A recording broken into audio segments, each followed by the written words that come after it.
बातमीपत्रात एक महत्त्वाची बातमी येते। केरळच्या कोल्लम जिल्ह्यातल्या मंदिरामध्ये भीषण आग लागली आहे। पहाटे 3 वाजताच्या सुमारास पुत्तिंगल मंदिरामध्ये ही आग लागली आहे। या आगीमध्ये 75 जणांचा मृत्यू झाला आहे। 200हून अधिक जण जखमी झाल्याची माहिती कळतेय। फटाक्यांमुळे ही आग लागल्याची माहिती कळतेय। केरळमधून ही सध्याची एक महत्त्वाची बातमी। सध्या मंदिरात उत्सव सुरू आहे आणि त्यामुळे भाविकांची मोठी गर्दी होते। केरळच्या कोल्लम जिल्ह्यातल्या ही घटना आहे। भीषण आग लागली आहे पुत्तिंगल मंदिरामध्ये। पहाटे 3 वाजताच्या दरम्यान ही मोठी आग लागली आहे। फटाक्यांमुळे शॉर्ट सर्किट होऊन ही आग लागली आहे। आगीमध्ये 75 जणांचा मृत्यू झाल्याची माहिती आतापर्यंत कळतेय। 200हून अधिक जण जखमी झालेत।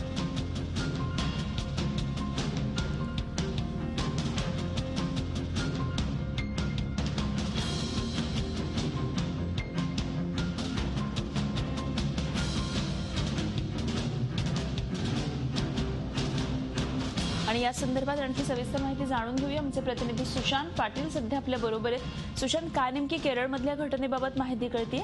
अनुपमा, केरळमधील कोल्लम येथील पारावर मंदिरात काल पहाटे 3च्या सुमारास आग लागली।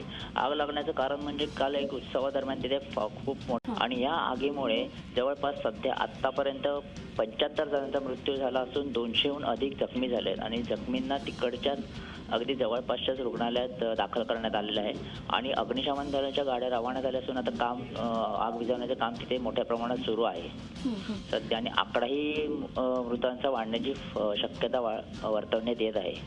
अनुपमा, धन्यवाद सुशांत, दिलेल्या माहितीबद्दल। सुशांत पाटील आमचे प्रतिनिधी आपल्या बरोबर होते। तर केरळमधून ही महत्त्वाची बातमी, फटाक्यांमुळे शॉर्ट सर्किट होऊन आग लागली आहे। केरळमधल्या कोल्लम जिल्ह्यातली ही घटना आहे। उत्सव सुरू असल्यामुळे भाविकांची मोठी गर्दी इथे होती। आतापर्यंत जो आकडा कळतोय मृतांचा 75 आहे, मात्र हा आकडा वाढण्याची भीती व्यक्त करण्यात येते।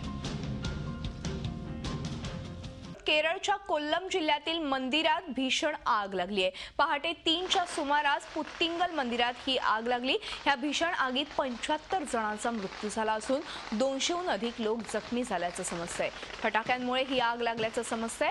मंदिरात उत्सव सुरू असल्यामुळे भाविकांची मोठी गर्दी होती आणि ह्या आगीमध्ये मोठं नुकसानही झालंय। आपण बघतोय की केरळच्या कोल्लम मधल्या पुत्तिंगल या मंदिरामध्ये भीषण आग लागली। ह्या आगीमध्ये जवळपास 75 जणांचा होरपळून मृत्यू झाल्याचं समजतंय, तर 200हून अधिक जण जखमी झालेत। पहाटे 3च्या सुमारास ही आग लागली आहे।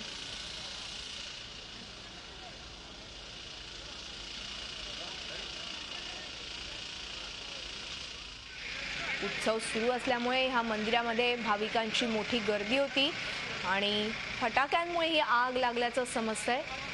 तिथे मदत कार्य अजूनही सुरूच आहे।